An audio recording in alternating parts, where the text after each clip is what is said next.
3 orang ini, amin, mungkin hanya sampai barisan pertama selesai. Barisan belakang cuma melihat di jari gitu ya. Tapi ternyata enggak dengan Yesus. Ketika Yesus memberi makan 5 roti 2 ikan, sisanya berapa bakul? Berapa? Berapa? 12 bakul. Sekarang saya mau tanya, itu bagian siapa? Bagian Barnabas. Untung yang bukan orang Batak, Barnabas. Kalau sempat orang Batak mungkin dipalas gitu ya. Dipalas.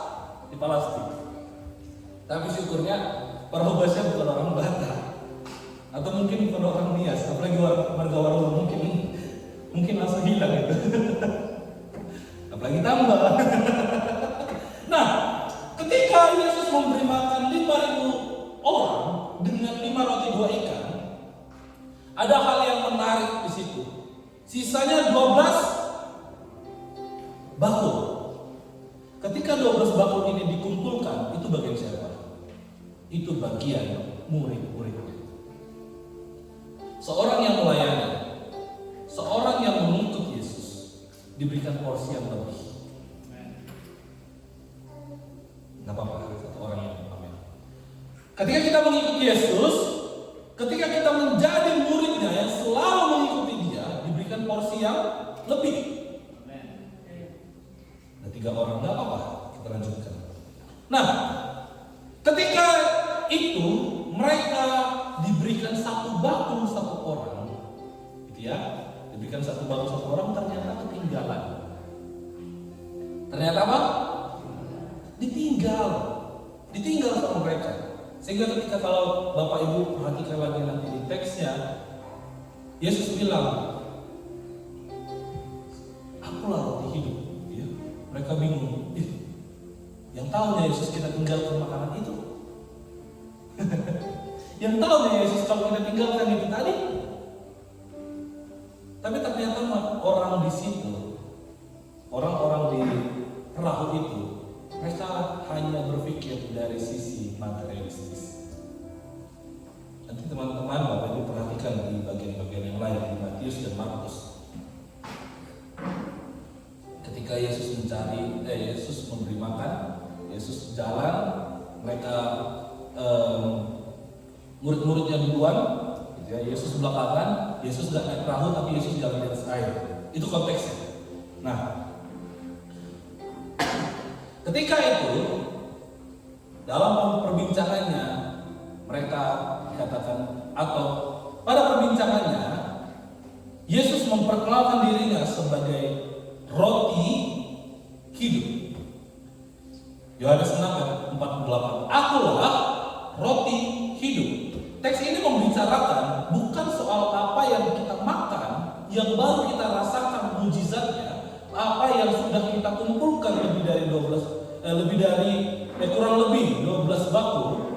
Yesus tidak berbicara tentang bahwa Yesus itu dipecah-pecahkan tubuhnya menjadi makanan yang banyak itu. Enggak, bukan soal itu. Bukan soal makanan yang bisa dinikmati oleh lidah kita.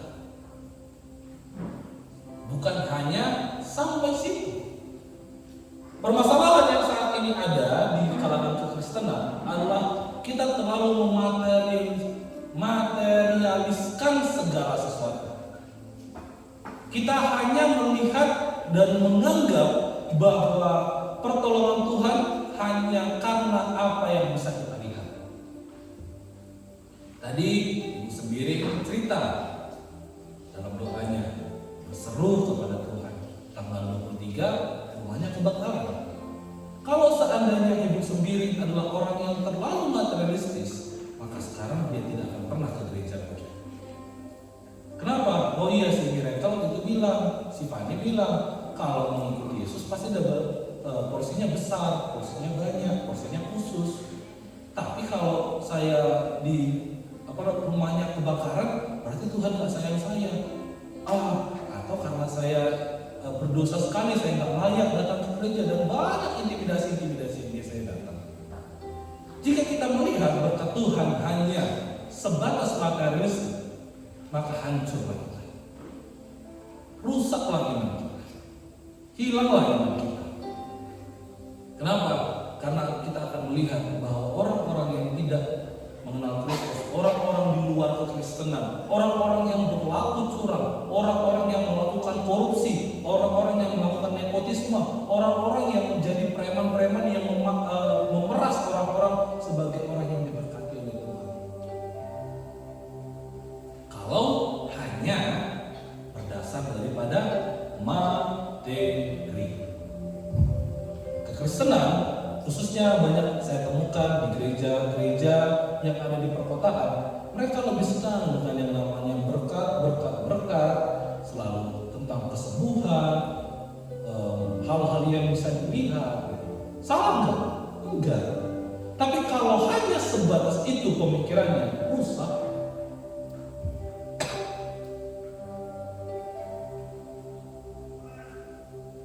Kemarin hari Kamis ya, betul ya. Hari Kamis saya menerangkan bahwa Allah yang kita sembah adalah Allah Tritunggal. Dalam Kejadian 1 ayat 1, 2 dan 3, saya sebutkan di situ ada permasalahan yang terjadi di kalangan Kristen. Mereka menganggap yang pertama ada modernisme bahwa Allah tidak ada. Hanya Allah yang ada, Yesus dan Roh Kudus itu tidak pernah ada. Allah dan Roh Kudus adalah jelmaan daripada Bapa yang menjadi Yesus, Yesus yang kemudian menjadi Roh Kudus. Itu salah. Lalu Arianisme, saya sebutkan bahwa ada beberapa orang yang menyebutkan bahwa Allah itu berhierarki, di mana Allah Bapa lebih tinggi, Allah Anak atau Yesus itu lebih rendah, dan Allah Roh Kudus yang paling bawah. Itu juga salah. Saya sebutkan bahwa kalau seandainya kita hanya menyebut Bapa, Yesus dan Roh Kudus itu tidak tersinggung. Kalau kita hanya menyebut Yesus, Bapa dan Roh Kudus itu tidak tersinggung. Kalau kita menyebut hanya Roh Kudus, Allah dan Yesus tidak pernah tersinggung. Gitu ya. Kalau seandainya suatu ketika, suatu saat dalam momen-momen tertentu kaget, ada hal yang berbahaya, ada hal-hal yang lumun gitu ya, tiba-tiba nih, contoh seperti beberapa waktu lalu, saya pernah hampir tabrakan, saya bilang darah Yesus, saya diselamatkan oleh Yesus. Apakah itu berarti Allah Bapa dan Allah Roh Kudus tidak bekerja? Tidak.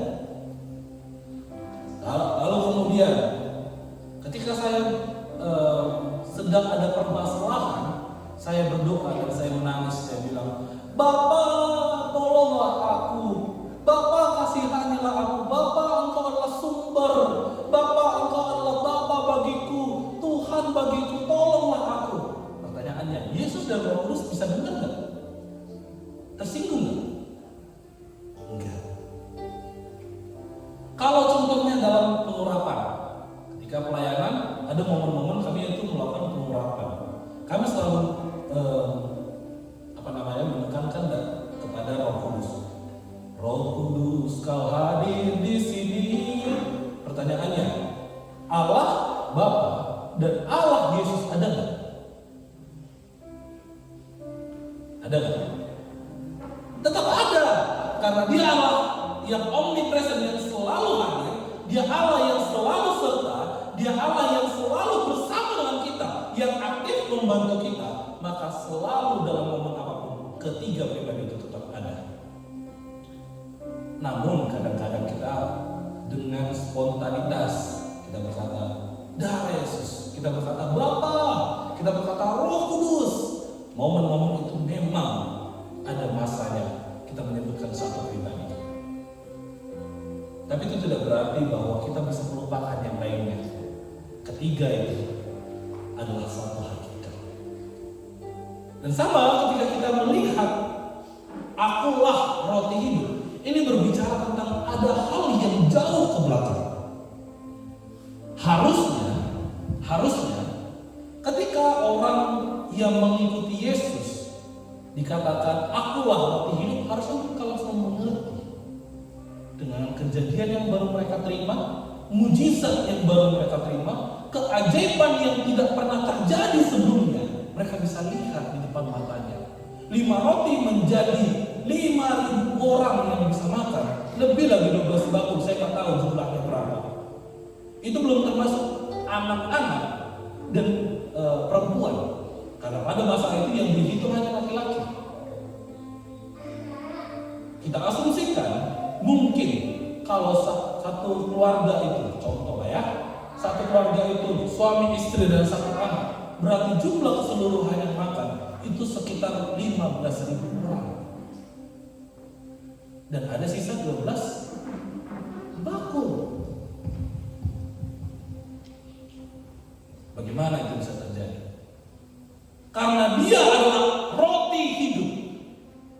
Roti yang tidak bisa hanya kita pandang, kita bisa pahami dengan mata, tidak bisa kita pahami hanya dengan logika. Dia bisa lakukan hal yang hebat itu. Tapi dengan pernyataan akulah roti hidup, banyak orang yang akhirnya mundur daripada Yesus pada saat itu. Di bagian akhirnya, pasal 6, kita akan melihat bahwa ternyata ada orang-orang yang undur diri karena melihat dan mengetahui bahwa perkataan Yesus ini sangat berat. Yesus yang mereka sembah, belum mereka sembah. Hari itu mereka masih mencari-cari. Tapi mereka mulai mengaku, tapi kemudian ragu, mau percaya, tapi kemudian dibuat tidak percaya lagi. Ada masa mereka bilang, oh iya, ini dia Mesias itu. Tapi di bagian berikutnya dia bilang, sepertinya bukan. Pada masa itu, umat-umat Israel, orang-orang Yahudi yang mengikuti Yesus itu ragu. Tapi perkataan akulah roti hidup itu ternyata perkataan yang sangat dalam. Akulah roti hidup ini berbicara tentang yang pertama, bahwa dia ada waktu pada masa bangsa Israel jalan dari Mesir ke tanah Kanaan. Perkataan Yesus bahwa akulah roti hidup, dia sedang menyatakan bahwa pada masa engkau keluar, nenek moyangmu keluar dari tanah Mesir, aku telah ada di sana. Akulah yang memberi mereka makan. Akulah manna itu. Akulah roti surga itu. Yesus sedang menceritakan tentang dirinya bahwa dia telah ada dahulu, telah membantu bangsa Israel. Akulah roti hidup itu berbicara tentang aku yang melakukan mujizat 5 roti 2 ikan menjadi 5.000 orang bisa makan. Itu karena akulah roti hidup itu.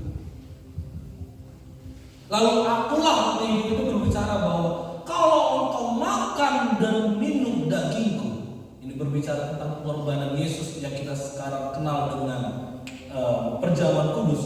Dikatakan, akulah roti itu, dagingkulah dan darahkulah yang kau makan itu. Itu berbicara tentang pengampunan Yesus. Lalu pada akhirnya dia bilang begini, akulah roti hidup itu. Dia katakan dia berikutnya, siapa yang akulah roti hidup yang telah turun dari surga. Jikalau seorang makan roti ini, ia akan hidup selama-lamanya. Dan roti yang kuberikan itu ialah dagingku yang kuberikan untuk hidup dunia. Akulah roti hidup, kalau engkau makan dagingku, engkau akan hidup selama-lamanya. Ini berbicara bahwa ketika kita makan daging Allah, Yesus, kita bisa hidup selama-lamanya. Ini berarti ini ada hubungan di mana Yesus yang sudah disalibkan itu, Yesus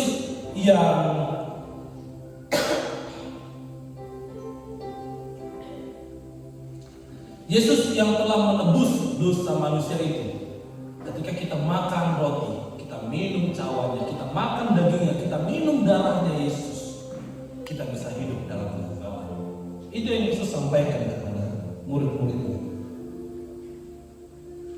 Kalau kita lihat dalam teks ini secara keseluruhan, ada suasana suasana yang panas di sini. Suasana yang betul-betul bertentangan satu dengan yang lain. Satu percaya bahwa Allah itu adalah Allah yang betul dia Mesias, betul dia melakukan mukjizat. Tapi di bagian berikutnya mereka menyangkali bahwa Yesus itu telah ada sejak semula dan akan tetap ada sampai pada akhirnya. Kekalahan daripada orang Israel pada saat itu, kekalahan orang-orang Yahudi di situ adalah ketidakpercayaannya. Dan kalau kita melihat sampai hari ini, itu juga ada di tengah-tengah kita. Kalau kita berkata bahwa akulah roti hidup itu, kita menyebut kepada Yesus. Kadang-kadang kita masih ragu, betul nggak ya Tuhan bisa memulihkan aku? Betul nggak ya Tuhan bisa memberikanku kekuatan untuk hari ini? Berbicara tentang akulah roti hidup, itu berarti bahwa Tuhan memberikan kekuatan dalam hidup kita. Kita nggak bisa pakai kekuatan yang semalam untuk hari ini. Betul ya? Kita nggak bisa pakai kekuatan kita yang semalam untuk hari ini. Dan nggak bisa juga kita pakai kekuatan kita yang hari ini untuk besok. Dan nggak bisa juga kekuatan yang besok kita ada, kekuatan itu bisa untuk hari ini atau hari berikutnya. Kalau kita melihat sedikit ke belakang di Matius yang diajarkan bahwa berikanlah kami pada hari ini makanan kami yang secukupnya.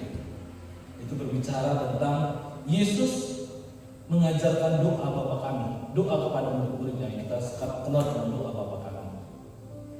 Dikatakan di situ, berikanlah kami hari ini makanan kami yang secukupnya.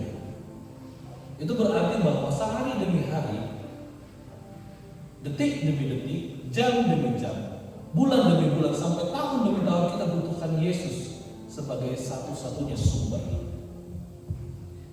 Akulah roti hidup.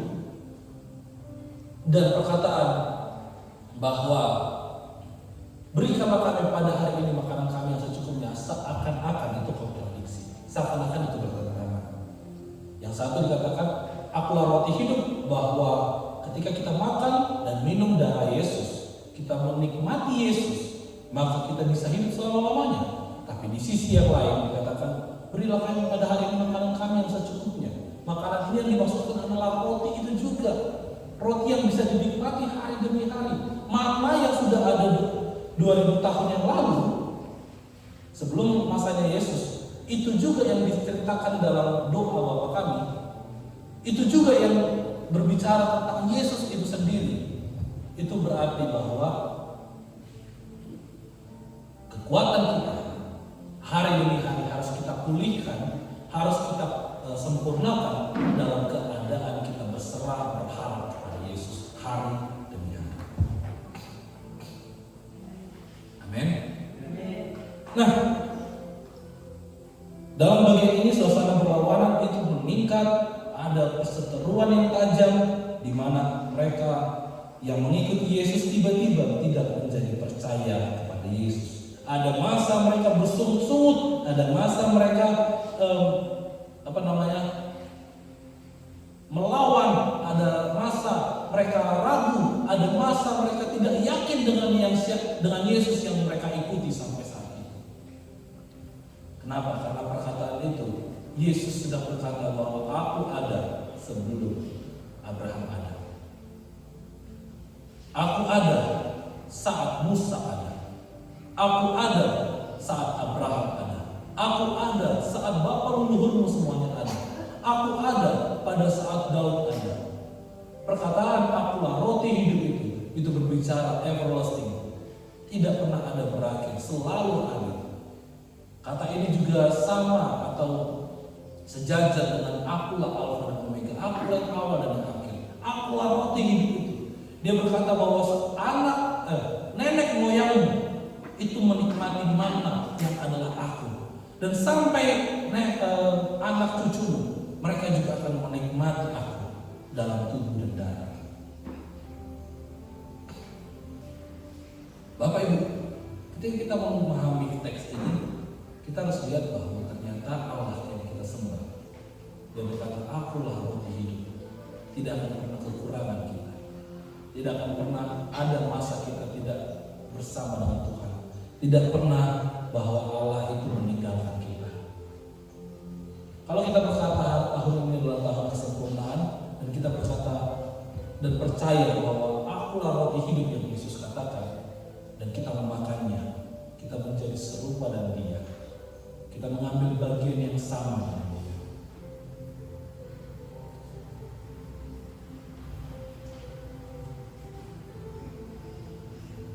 Ketika kita melihat teks ini, Bapak Ibu,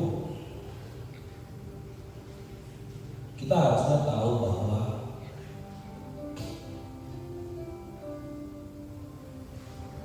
teks ini juga berbicara tentang perjamuan kudus, di mana yang sampai hari ini kita tetap memperingatinya, dan sampai pada Yesus datang kedua kali kita tetap memperingati sebagai peringatan bahwa Yesus telah mati, telah mencurahkan darah, telah menggantikan dosa kita. Karena itu Bapak Ibu, sebagai orang yang berkata bahwa hari ini, berkata bahwa tahun ini adalah tahun aku disempurnakan bersama dengan Kristus, kita berkata, Tuhan, aku percaya bahwa Engkau adalah roti hidup.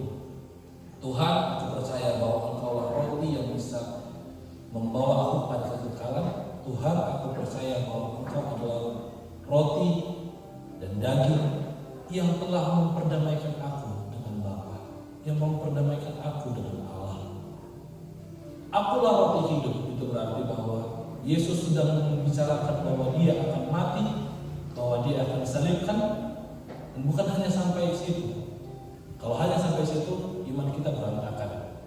Karena semua pemimpin di dunia, semua agama di dunia bisa disalibkan, bisa dihina, bisa dicaci maki, bisa dibunuh, bisa mati, tapi nggak ada yang bangkit. Dan itulah perbedaan antara iman Kristen dan orang-orang dan iman-iman di sebelah sana. Iman kekristenan ketika berkata akulah roti hidup, kita percaya Yesus telah memberikan tubuh dan darahnya, mati di kayu salib, dikuburkan, dan 3 hari lamanya Dia di alam maut untuk mengalahkan setan, dan hari yang ketiga Dia bangkit dan menyatakan kemenangan dalam hidup kita. Ketika kita berbicara tentang akulah roti hidup, itu berarti bahwa kita percaya dengan sungguh, kita percaya dengan yakin, kita percaya dengan sepenuh hati bahwa roti hidup itu, bahwa Yesus itu adalah jalan menuju keselamatan.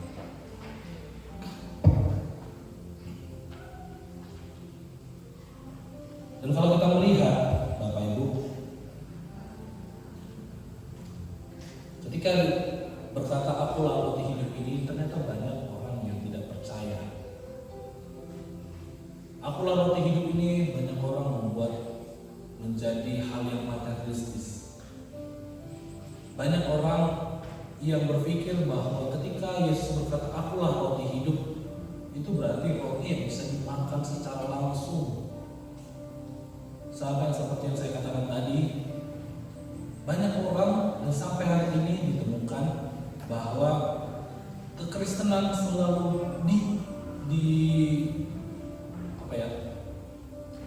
diselewengkan dengan hal-hal materialistis. Kalau orang itu diberkati, kalau orang itu punya harta, kalau orang itu punya tahta, kalau orang itu punya jabatan, itu berarti dia diberkati. Tapi orang yang mengalami kesusahan, orang yang mengalami kemiskinan, itu dianggap sebagai orang-orang yang berdosa. Tapi apakah itu benar? Tidak sepenuhnya benar. Akulah roti hidup, walaupun dia berkata bahwa ketika engkau makan tubuhku, makan dagingku, engkau bisa kenyang selama-lamanya. Engkau tidak akan haus lagi, Yesus katakan. Itu tidak berarti bahwa kita setelah menerima Yesus, setelah kita menerima tubuh dan darahnya, kita bisa seenak dunia kita, bisa hidup semaunya kita, mau hidup sebebas-bebasnya kita, tapi menyadari bahwa akulah roti hidup yang Yesus katakan. Semakin tahu kita, Dia adalah sumber itu, Dia adalah roti itu, Dia adalah kekekalan itu, kita makin mendekatkan diri kepada Dia, semakin berharap sama Dia, semakin bergantung sama Dia. Ini menjadi perbedaan antara orang yang sungguh-sungguh sudah dimerdekakan, sungguh-sungguh telah mengalami pembaharuan, sungguh-sungguh telah menerima tubuh dan darah Yesus, sungguh-sungguh telah ditebus oleh darah Yesus, dan yang tidak. Orang yang tidak sungguh-sungguh, orang yang tidak dengan yakin, orang yang tidak dengan kepercayaan penuh bahwa dia telah ditebus, bahwa dia telah disediakan, telah dibenarkan dan dilayakkan untuk menerima darah dan tubuh Yesus. Walaupun setiap hari Minggu atau setiap awal bulan dia makan perjamuan kudus, tapi hari-harinya dia tidak menyatakan bahwa Yesus itu hidup dalam hidupnya. Dia tidak menyatakan bahwa ketika dia makan perjamuan kudus, dia tidak mengatakan bahwa tempat ini adalah tempatnya Tuhan. Tapi berbeda dengan orang-orang yang sudah menerima Yesus secara penuh. Dia tahu hari ini mungkin susah untuk makan. Dia mungkin tahu hari ini mungkin ada hal-hal yang tidak menyenangkan bagi dirinya. Mungkin ada masa di mana dia akan diserasa, dikejar-kejar. Tapi ketika dia berharap penuh kepada Tuhan, hatinya tetap tenang. Hatinya tetap dibuat Tuhan kuat untuk menghadapi, karena dia tahu roti hidup itu di depan matanya dan dia meraih itu.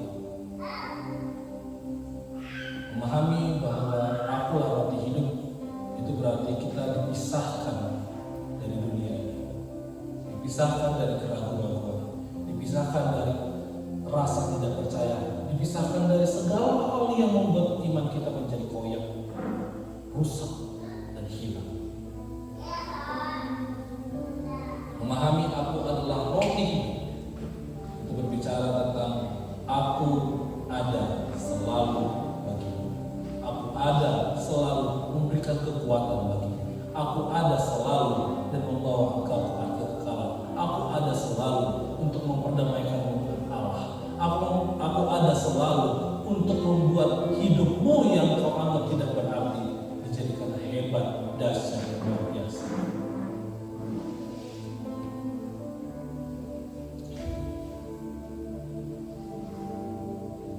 Secara jujur Bapak Ibu, dari tadi saya terganggu sekali. Saya betul-betul terganggu. Kemarin dan sampai hari ini ada seperti roh yang memang mencoba menggagalkan. Saya cerita sedikit boleh ya. 3 hari yang lalu, 4 hari yang lalu saya lagi tidur sekitar jam 3 atau jam 2. Tiba-tiba kamar saya itu ada bola-bola kristal. Iya ya, bola kristal namanya itu. Yang kalau dihidupkan itu ada bunyi-bunyian. Ya. Sekitar jam 2 atau jam 3, saya nggak ingat jamnya. Tiba-tiba itu hidup, menyala, lampu saya tiba-tiba hidup. Saya terbangun karena ada bunyi juga. Tak. Lalu saya lihat, saya pikir si Unti yang apa? Si Cynthia yang iseng. Kupikir itu sudah lagi. Si Unti yang iseng begitu. Terus tiba-tiba bola-bola kristalnya itu mati, lampunya juga mati. Terus saya mikir gini, kok bisa? Terus saya keluar, masih malam. Terus saya bilang gini, oh ini ternyata gangguan dari setan. Dia mau coba intimidasi. Lalu semalam di Jalan Cokro, saya tiba-tiba merasa ada yang aneh. Lalu kami pulang ke rumah bapak. Sampai di rumah, saya tiba-tiba demam. Saya tiba-tiba demam, meriang, dan rasa dada itu sesak. Saya bilang, Tuhan kenapa ya? Tadi pagi saya juga masih merasakan hal yang sama. Sampai sekarang saya juga merasa ada rasa berat. Kenapa? Karena sepertinya ada yang tidak suka dengan apa yang akan saya bicarakan nanti. Saya bicara tentang hamba dosa dan hamba kebenaran yang minggu lalu saya bawakan. Tapi setelah saya coba dalami lagi, ada beberapa hal yang saya mau tekankan di situ lagi. Sampai tadi pelayanan segala macamnya saya ngerasa kok berat ya. Sampai tadi mama bilang begini, bisa tahu? Bisa. Tapi saya pikir lagi, betul nggak bisa oleh Tuhan ya? Dan memang jujur Bapak Ibu, saya dari tadi capek, beda sekali rasanya. Saya nggak fokus. Yang saya siapkan, yang saya tulis, dan apa yang saya beritakan kayaknya kacau kali. Saya akui itu. Nanti saya review lagi di video. Tapi saya mau bilang begini. Ketika semalam saya coba untuk cari tahu apa yang akan saya sampaikan hari ini, Tuhan bilang, akulah kekuatan bagimu. Seakan-akan Tuhan bilang dalam hatiku, Tuhan bilang bahwa akulah kekuatan bagimu. Saya bingung, apa yang maksudnya Tuhan? Apa yang maksudnya? Papa mama gak lihat aku nangis semalam karena rasanya capek kali, beda kali rasanya. Lalu kemudian ayat itu keluar, Yohanes 6 ayat 48.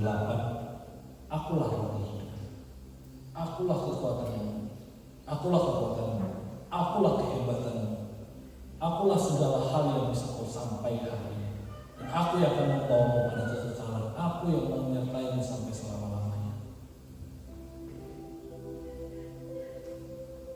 Walaupun tidak secara spesifik dikatakan seperti itu, saya coba pelajari, saya mengerti dalam iman saya mengerti dalam kepala saya mengerti dalam otak saya, bahwa kadang-kadang kita pakai kekuatan kita sendiri untuk melewati hidup.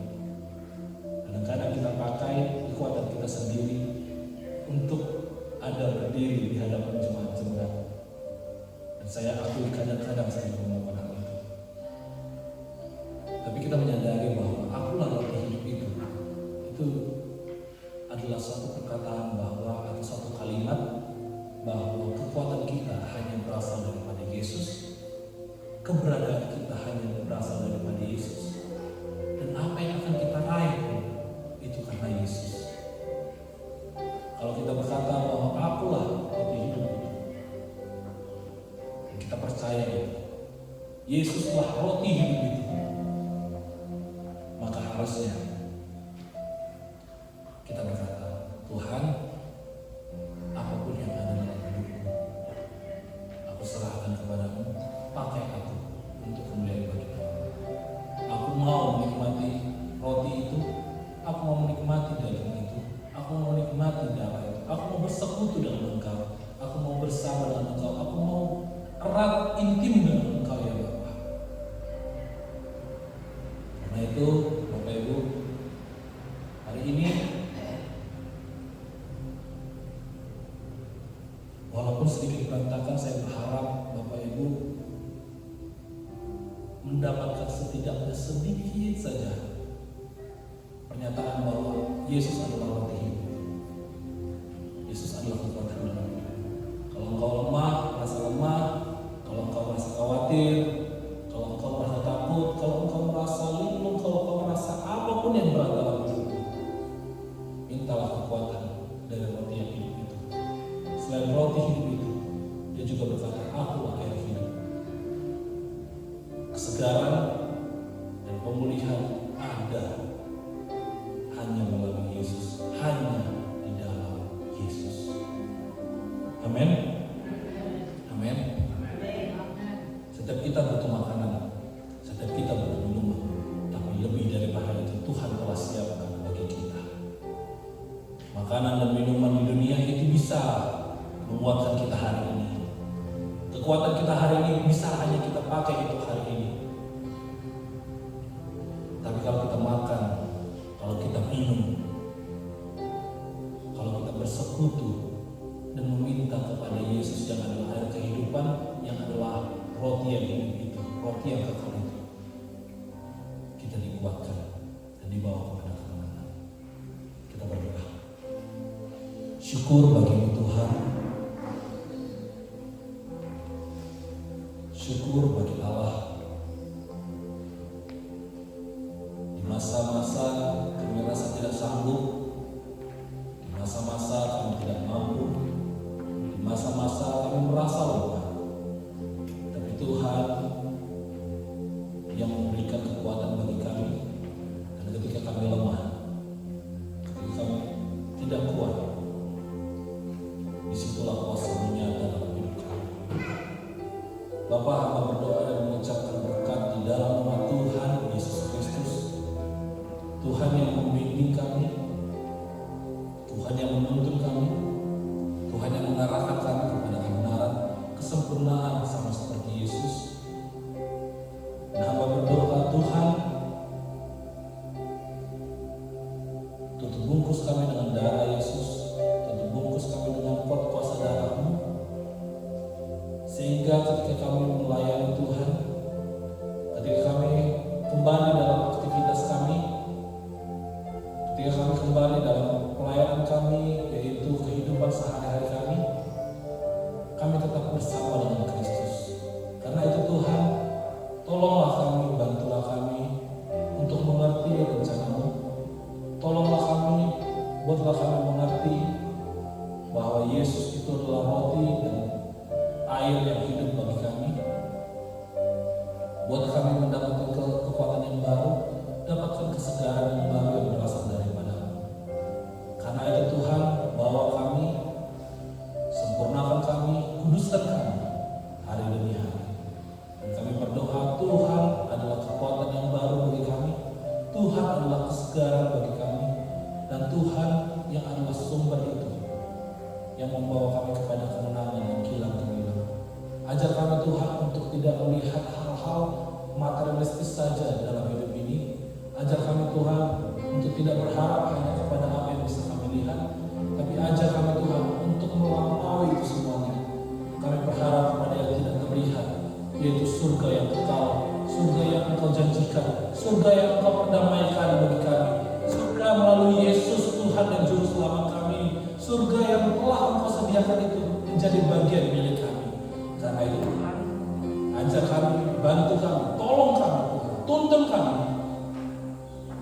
sehingga sempurna dan layak di hadapan-Mu. Terpuji nama Tuhan dari sekarang sampai selama-lamanya. Kita percaya dan telah menerima firman Tuhan, kita katakan bersama-sama. Amin. Tuhan Yesus memberkati. Saya kembali kepada Bapak.